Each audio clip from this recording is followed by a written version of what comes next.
ஏன் இந்த பாவங்கள் ஜெகதீஸ்வரா, ஏன் இந்த கோலங்கள் பரமேஸ்வரா, ஏன் இந்த தடுமாற்றம் சர்வேஸ்வரா, ஏன் இந்த அவலங்கள் கங்காதரா.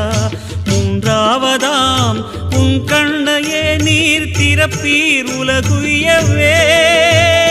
ஆதி அறியாமலே வாழ்ந்து வரும் வாழ்விலே ஆசைகளின் ஆட்டமே பாரு. வாழ்க்கையில் சாவியும் ஆழியில் வீழ்ந்ததே, வழி என்பதென்ன இனி கூறு. கைலையில் தாண்டவம் ஆடியது போதுமே, பூமியில் நீ